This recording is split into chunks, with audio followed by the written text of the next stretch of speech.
Olá, que a graça e a paz de Jesus reine e domine em cada coração no dia de hoje. Eu sou o pastor Luciano e quero deixar uma mensagem ao seu coração. Eu quero falar da Bíblia, dos ensinamentos das Escrituras, para que você possa repensar a sua conduta, a sua forma de viver e, ao mesmo tempo, categorizar classes de pessoas no que tange ao relacionamento com Deus.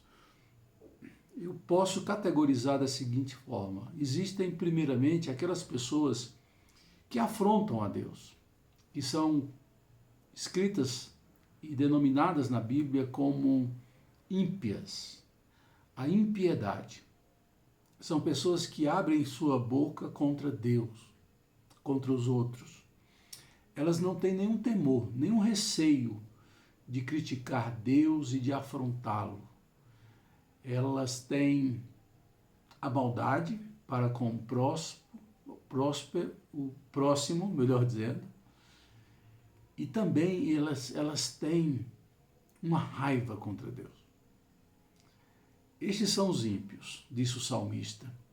E se você lembrar da história de Senaqueribe, quando mandou uma carta afrontosa, e nessa carta que ele escreve, ele diz assim: quem é o Deus de vocês? Vocês acham que ele pode me libertar vocês de minhas mãos, livrar vocês de minhas mãos? E esse Deus afrontado mostrou que podia livrar. E ele é o único que pode livrar. Então, essa primeira categoria de pessoas eu chamo de aqueles que afrontam a Deus.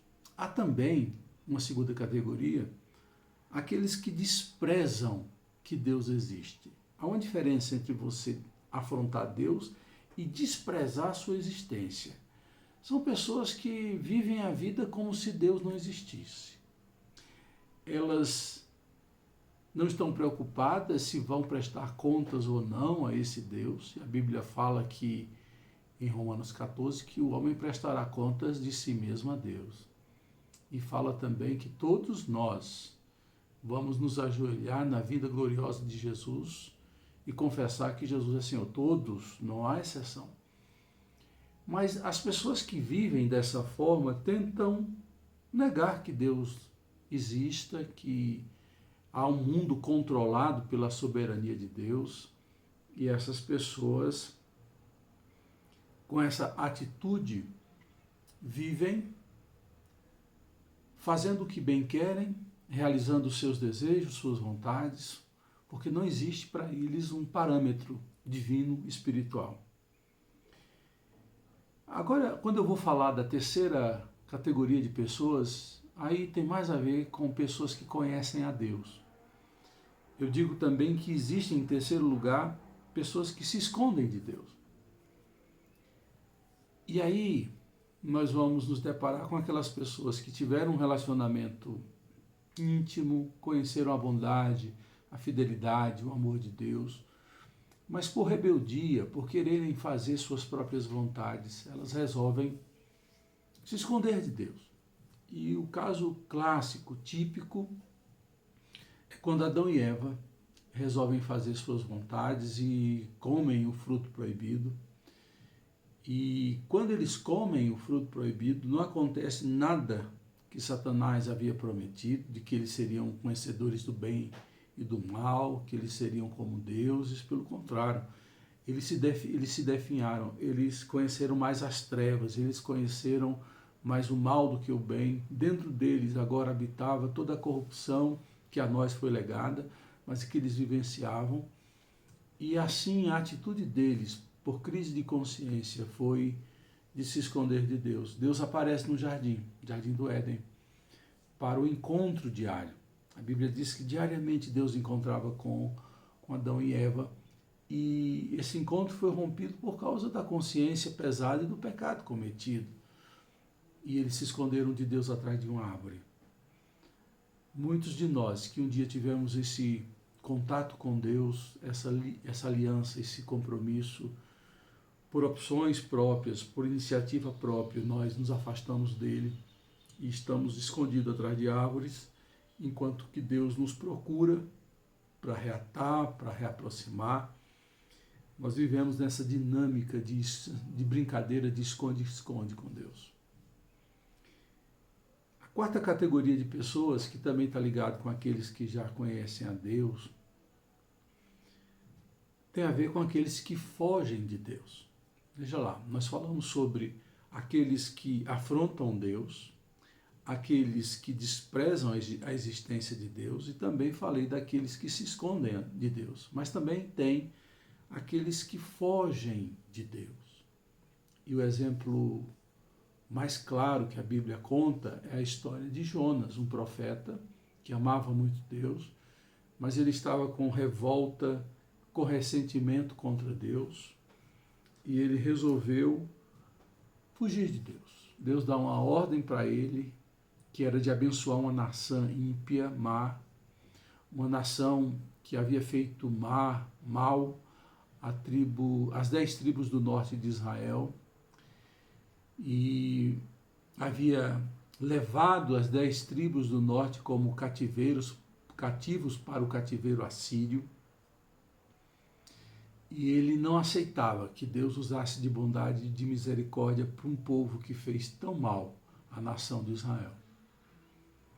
E são pessoas que na vida espiritual, por não terem sido atendidas, por, entre aspas, por terem sido preteridas por Deus, nutrem no coração de forma calada, silenciosa, às vezes sutil, algum ressentimento, alguma mágoa, alguma revolta contra Deus. E essas pessoas não querem mais Deus.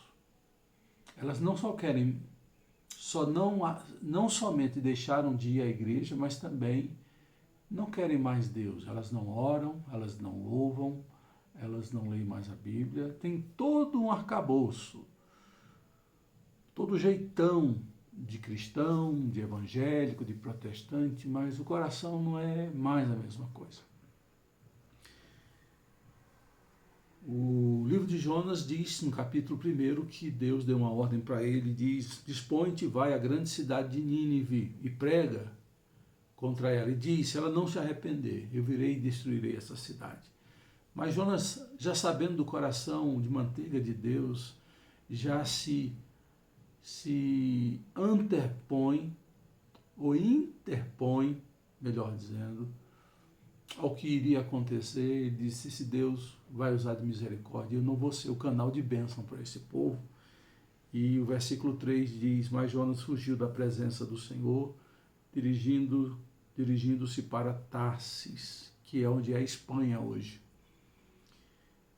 E é nessa tentativa de fugir de Deus que Jonas agrava a sua situação. Quando ele foge de Deus, ele descobriu que estava fugindo de si mesmo. Ele entra no navio e Deus estava no seu percalço. Deus estava atrás dele, não para condená-lo, mas para dizer que ele era peça importante no projeto de Deus e que Deus não iria permitir que ele se perdesse, que ele fugisse de si mesmo. Acontece no navio algo assim que deixa muita gente pasmada, né? Aquele homem que conhecia Deus, era um profeta de Deus, vê toda a tripulação orando para o seu Deus, desesperado com a situação do mar. Jonas percebe que quando ele está naquele barco, Deus está à procura dele, e Deus manda uma tempestade para fazer com que Jonas se arrependesse e voltasse para ele. Jonas, endurecido, insensível, se nega a voltar para Deus e continua fugindo de Deus, naquele mar bravio, mar Mediterrâneo. E até que eles descobrem que a causa daquela tempestade era Jonas. E Jonas disse assim: sou eu mesmo. E Jonas havia descido para o fundo do navio, lá para baixo, a última escala do navio, e lá ele dorme. Uma apatia, uma tristeza, uma indiferença. É muito comum na vida das pessoas que fogem de Deus.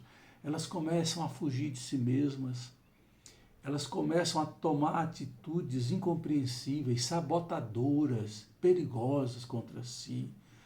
elas até agem contra a sua própria vida, agem de uma forma muito sutil, muito próxima do autoextermínio. A gente vê isso na vida de Elias, que foge de Deus também, foge de si mesmo e pede para si a morte, se coloca vulnerável à exposição de um sol quente. Tudo indica que ele morreria, mas Deus manda um anjo, dá comida, dá forças e ele continua a jornada de 40 dias para Horebe, o monte de Deus.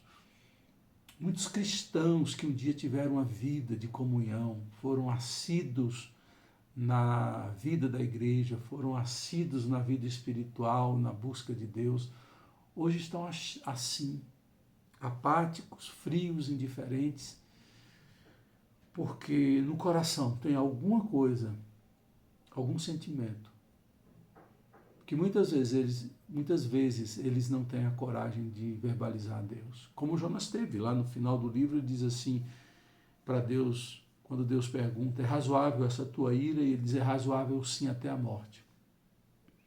Jonas, que fugia de Deus, não havia lido o Salmo 139, do versículo 7 ao versículo 10. O salmista diz, eu estou lendo na versão NVI, para onde poderei eu escapar do teu espírito? Para onde poderia fugir da tua presença? São perguntas que o salmista faz, falando de possibilidade, de como ele poderia fugir de Deus.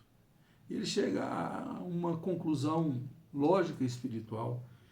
Se eu subir aos céus, lá estás, não tem como fugir do Senhor.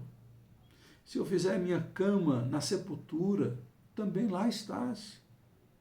Se eu subir com asas da alvorada e morar na extremidade do mar, mesmo ali, a tua mão direita me guiará e me susterá. Não tem como fugir de Deus, porque Deus está em todos os lugares.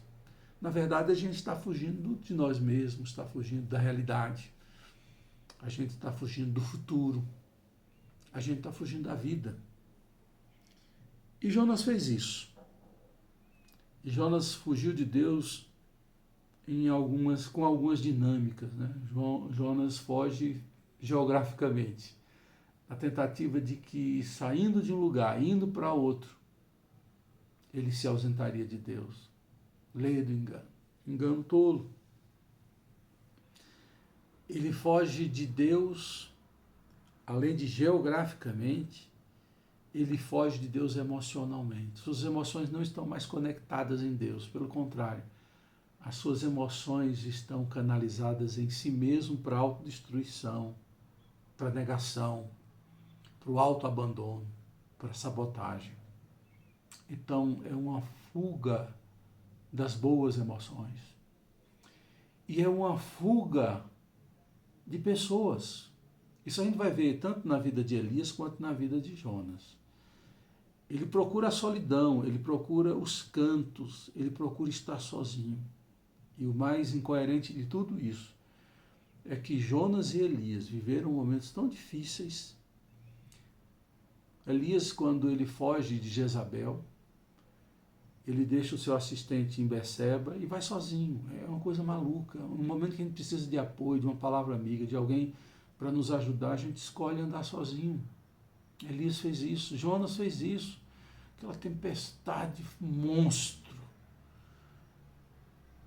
E na apatia do seu coração ele procura um canto escuro lá no porão daquele navio, na escuridão de um porão.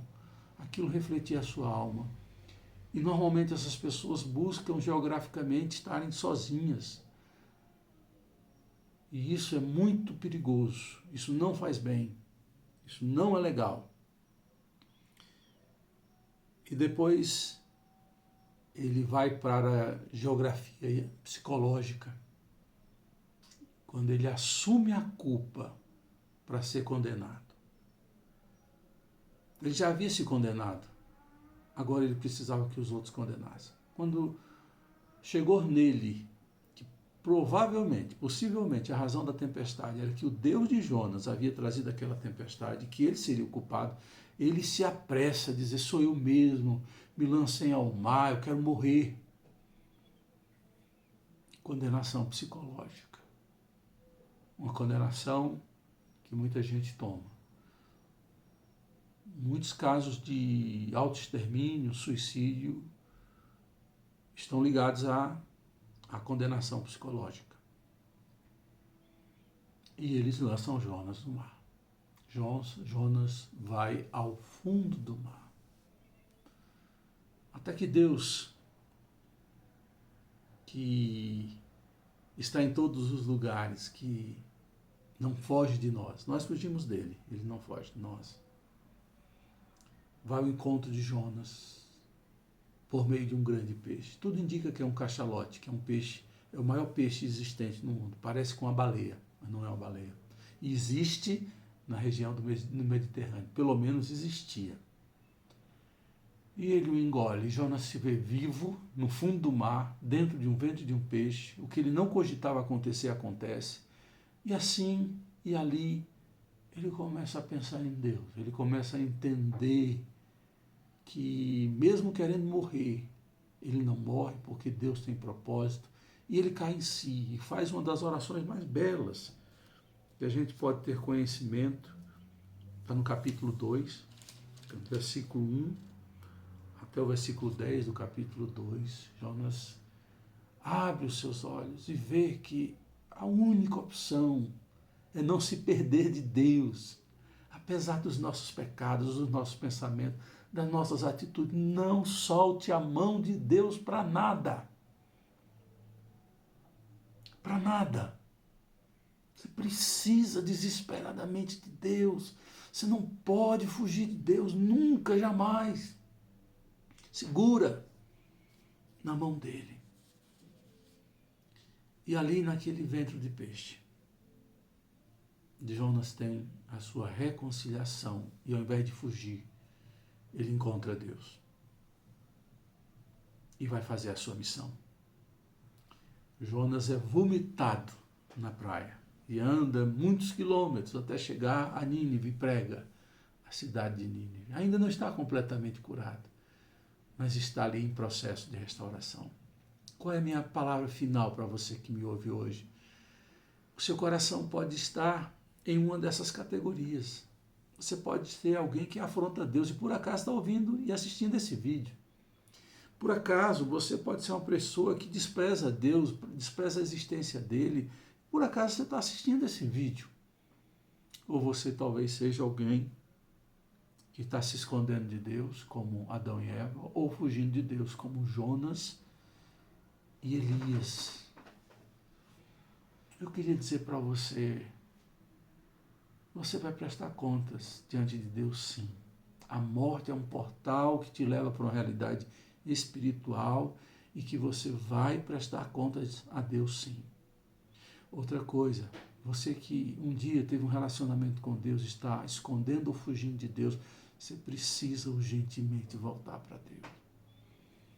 É loucura, é insanidade viver sem Deus. Que o seu coração seja invadido, seja cheio da presença de Deus. E que a paz, a alegria, o renovo, a fé, elementos fundamentais para uma vida espiritual, encham sua alma e que o Espírito de Deus te faça ser pleno e você tenha saudade de Deus e que esteja buscando Deus com todo o seu coração, com toda a sua vontade. É momento, é hora de você se voltar para Deus. É momento de você se arrepender e dizer: pequei contra ti, já não sou digno de ser chamado teu filho, me trata como um dos teus servos, dos teus funcionários. E você vai ser interrompido pelo beijo de Deus na sua face, pelo abraço de Deus no seu corpo.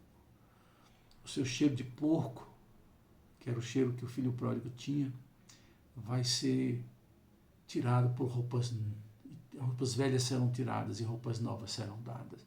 E você será restabelecido a sua posição de filho.